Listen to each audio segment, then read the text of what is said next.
السلام علیکم دوستو، آپ دیکھ رہے ہیں علم کے مسافر۔ تو چلیے شروع کرتے ہیں اس امید کے ساتھ کہ اسے آپ آخر تک دیکھیں گے اور شیئر بھی ضرور کریں گے۔ اور آخر میں آپ کو ایک عام جسمانی کمزوری کے تعلق سے نسخہ بھی پیش کروں گا، تو اسے آپ آخر تک دیکھیں۔ تو واقعہ کچھ یوں ہے کہ بصرہ میں ایک عابد و زاہد، متقی اور پرہیزگار شخص رہا کرتے تھے جن کا نام حضرت اسماعیل رحمۃ اللہ علیہ ہے۔ ان کی مالی حالت انتہائی شائستہ تھی، مگر کبھی کسی کے سامنے دست دراز نہیں کرتے تھے۔ حضرت کی 3 بیٹیاں تھیں۔ جس رات چوتھی بیٹی رابعہ پیدا ہوئیں، حضرت کے بے سر و سامانی کا یہ عالم تھا کہ چراغ جلانے کے لیے گھر میں تیل تک نہیں تھا۔ آپ کی اہلیہ نے آپ سے کہا کہ وہ پڑوسی سے کچھ پیسہ قرضہ لے لیں۔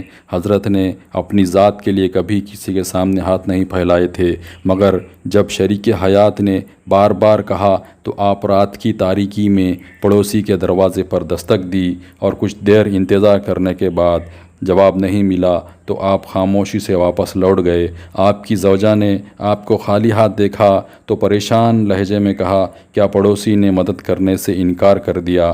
تو آپ نے فرمایا، کہاں کی مدد، اس نے تو دروازہ بھی نہیں کھولا۔ تو آپ کی زوجہ نے کہا، بڑی حیرت کی بات ہے۔ تو حضرت نے فرمایا، آپ کو حیرت کیوں ہے؟ جو لوگ ایک دروازے کو چھوڑ کر دوسرے دروازے پر دستک دیتے ہیں ان کا یہی حال ہوتا ہے۔ یہ کہہ کر آپ اپنے کمرے میں آرام کرنے کے لیے چلے گئے۔ بہت دیر تک بستر پر کروٹیں بدلتے رہے۔ آپ کو پڑوسی کے اس رویے پر بہت دکھ ہو رہا تھا، اور اس بات کا بھی بہت رنج تھا کہ آخر آپ اس کے دروازے پر گئے ہی کیوں تھے۔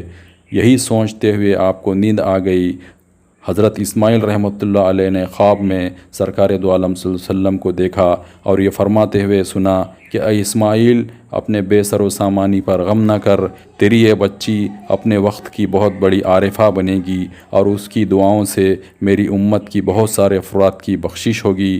تجھے لازم ہے کہ حاکم بصرہ عیسیٰ زروان کے پاس جا اور اس سے کہہ دے کہ وہ مجھ پر ہر رات 100 مرتبہ اور شب جمعہ 400 مرتبہ درود شریف پڑھا کرتا تھا، مگر گزشتہ جمعہ کی شب اس نے میری بارگاہ میں درود شریف کا تحفہ نہیں بھیجا، اس لیے اسے چاہیے کہ میرے قاصد کو کفارے کے طور پر 400 دینار ادا کرے۔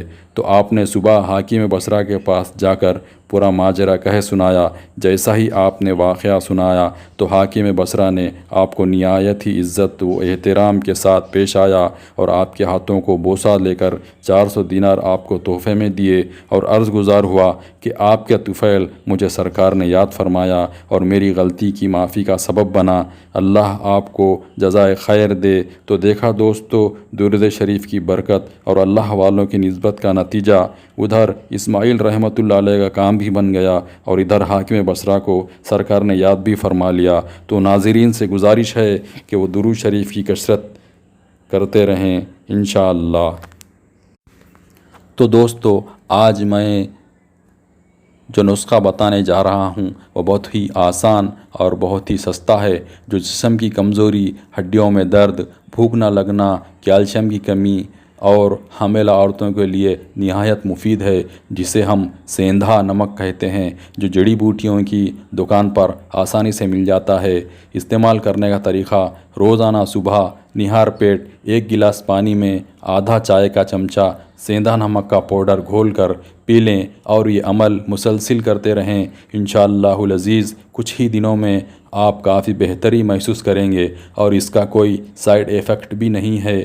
تو بس آج اتنا ہی، ملتے ہیں اگلی ویڈیو میں، اس یقین کے ساتھ کہ اس چینل کو سبسکرائب کریں گے اور شیئر بھی ضرور کریں گے، اور ساتھ ہی بیل آئیکن کو پریس کر کے